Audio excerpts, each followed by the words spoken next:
ترتولات بعجينة مقرمشة وكريمة خفيفة ولذيذة جدا دائما مع وصفات رمضان 2026. السلام عليكم ومرحبا بكم في قناة أيوب. وصفتنا لنهار اليوم لترتولات راح تكون هذه الوصفة ترتولات بكريمة خفيفة بفواكه التزيين، ووصفة سهلة وبسيطة توالم ياسر سهرات رمضانية.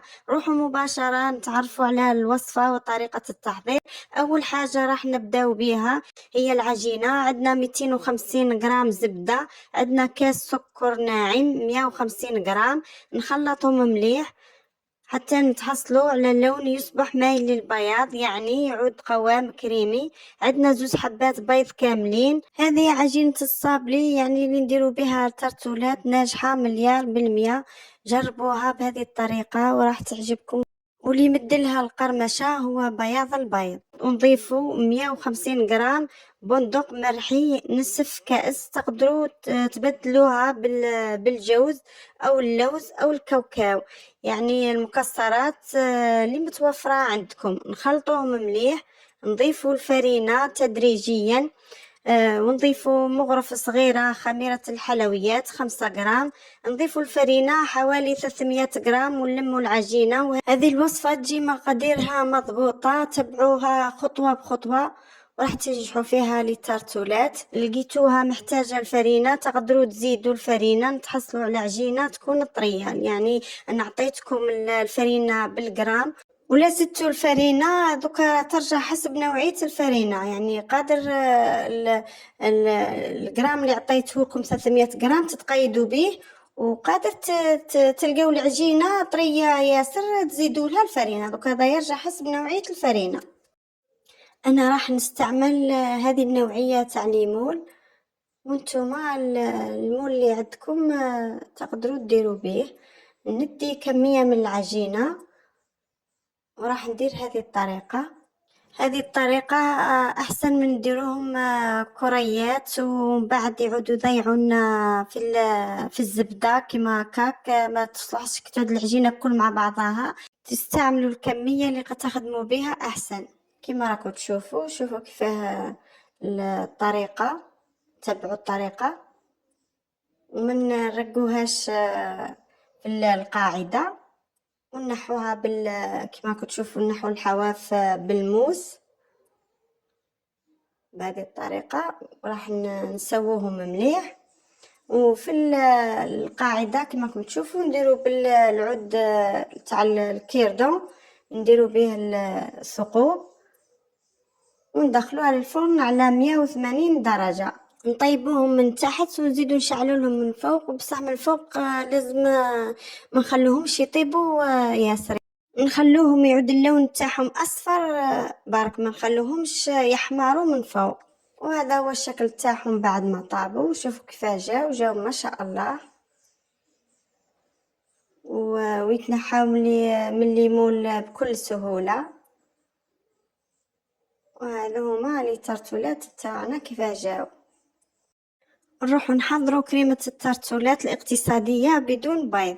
عندنا نص ريتلة حليب، 2 كيسان ونص حليب، و2 مغارف كبار سكر عادي، وعندنا نص كاس نشا حوالي 4 مغارف،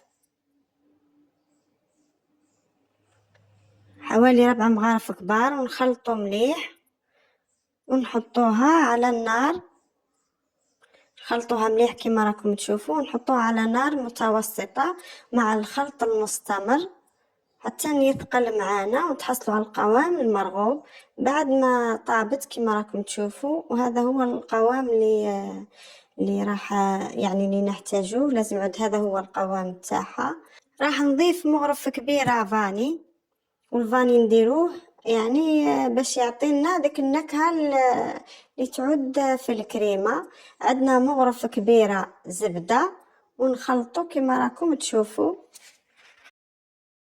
نغطوها بكيس بلاستيكي بابي فيلم وندخلوها للثلاجة حتى تبرد. لازم في هذه المرحلة لازم هذه الكريمة تبرد مليح. لهنا باش ننجحوا في الكريمة لازم تكون هذه الكريمة تكون لنا باردة باش تطلع الكريمة الشونتي ونتحصلوا على القوام المرغوب.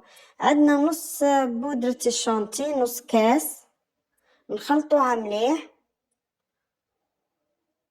نخلطوها حوالي 10 دقائق، وانتم تخلطوا حتى تتحصلوا على القوام المرغوب، ويكون اللون الكريمه كما راكم تشوفوا. هذا هو اللون تاعها. نجو لهنا باش نزينوا لي تارتولات. عندنا هذا المربى، مربى بذوق الكرز.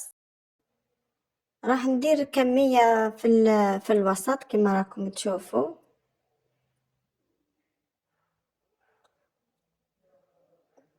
اللي تحب دير اي ذوق، كل وحده لها الاختيار. تقدروا ديروا بذوق المشماش ولا ذوق البنان. هذا يرجع نتوما واش حابين الذوق اللي تدوروا عليه.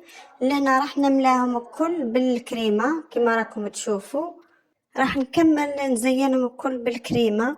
والكريمه راني درتها في كيس حلواني ودرتها في الثلاجه تبرد قبل ما نستعملها، باش تشد روحها وتساعدنا في الخدمه تاعها كما راكم تشوفوا. والتزيين عندي حبات من الكرز، وانتوما تقدروا تزينوها بالفراز او الاناناس او البنان. والتزيين الفاكهه اللي متوفره عندكم تقدروا تزينوها، يعني ما تتقيدوش بالتزيين اللي درتو انايا. درت لهم النباج باش يعطي لهم هذاك اللمعه، ومن بعد زينت بهم لي تارتولات. وكانت هذه هي وصفتنا لنهار اليوم، وصفة تارتولات قمة في البنة بعجينة مقرمشة وكريمة خفيفة. صح فطوركم غالياتي. ولا عجبكم الفيديو ما تنسوش ديروا لي جيم وتبارطاجوه مع الأهل والأصدقاء. شكرا على المشاهدة. استودعكم الله الذي لا تضيع ودائعه. السلام في فيديو قادم إن شاء الله، في فيديو جديد ووصفة جديدة.